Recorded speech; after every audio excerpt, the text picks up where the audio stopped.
Assalamualaikum warahmatullahi wabarakatuh. Perkenalkan, saya Syifa Nur Sabrina selaku perwakilan dari kelompok 8 yang akan mempresentasikan tentang penyakit gangguan metabolik protein, yaitu Friedreich ataxia atau FRDA.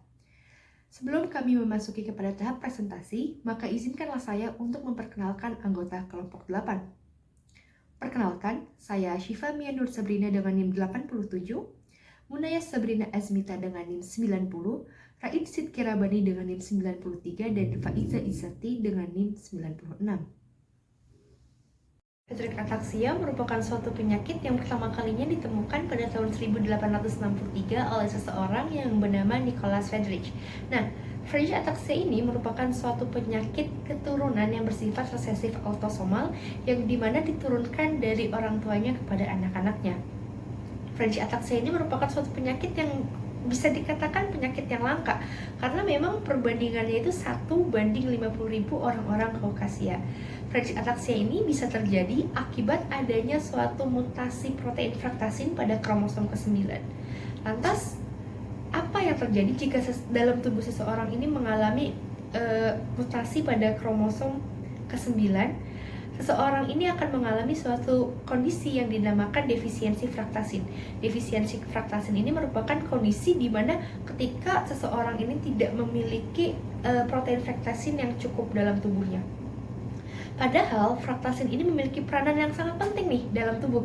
Salah satunya adalah dia sebagai pengkontrol produksi zat besi dalam tubuh. Jadi otomatis ketika seseorang ini mengalami defisiensi fruktasin, maka zat besi dalam tubuh itu otomatis tidak terkontrol, akan memproduksi secara berlebih zat besi dalam tubuh, khususnya dalam mitokondria. Padahal mitokondria yang diproduksi secara berlebih ini dapat mengakibatkan suatu kondisi yang dinamakan ferotropsis. Nah, ferotropsis ini merupakan suatu kondisi di mana sel terprogram akan mengalami kematian akibat kelebihannya sel atau zat besi ini. Nah, ferotropsis ini biasanya menyebabkan adanya kerusakan jaringan, bisa jaringan tubuh, jaringan otot, jaringan syaraf, sehingga menyebabkan orang-orang yang menderita Friedreich ataxia ini biasanya mengalami kelumpuhan, kecacatan, bahkan mengalami kematian. Friedreich ataxia, seperti yang telah saya jelaskan sebelumnya, merupakan suatu penyakit yang memang menyerang neurofisiologis, yang dimana ada beberapa dampak yang akan dialami sebagian besar oleh penderita Friedreich ataxia.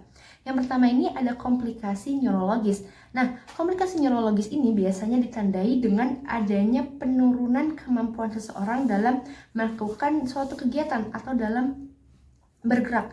Biasanya orang-orang dengan penyakit Friedreich ataxia ini akan mengalami melemahnya otot-otot sehingga pergerakannya itu menjadi terbatas. Nah, yang kedua ini biasanya Friedreich ataxia ini akan mempengaruhi cara berbicara.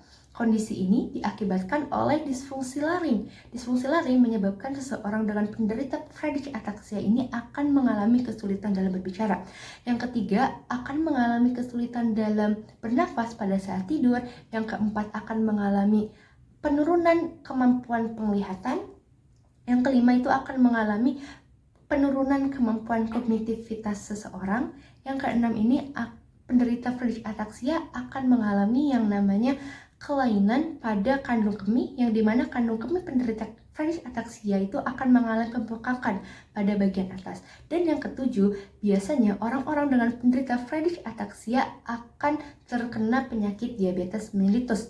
Nah, mengapa hal ini bisa terjadi? Karena pada penderita penyakit Friedreich ataxia akan mengalami satu kondisi yang namanya intoleransi glukosa. Nah, dari intoleransi glukosa inilah yang akan menyebabkan seseorang dengan penyakit Friedreich ataxia akan mengalami penyakit diabetes mellitus. Hampir 30-40% orang yang mengalami penyakit Friedreich ataxia akan terkena juga penyakit diabetes mellitus. Lantas, bagaimana sih caranya agar kita ini terhindar dari penyakit Friedreich ataxia? Nah, sesuai dengan yang telah saya jelaskan sebelumnya, bahwasannya Friedreich ataxia ini merupakan suatu penyakit keturunan yang bersifat autosomal resesif, yang mana memang penyakit ini ya diturunkan dari satu generasi ke generasi berikutnya. Jadi tidak ada cara pencegahan untuk menghindarkan diri kita terkena penyakit Friedreich ataxia, karena memang penyakit ini merupakan satu penyakit keturunan.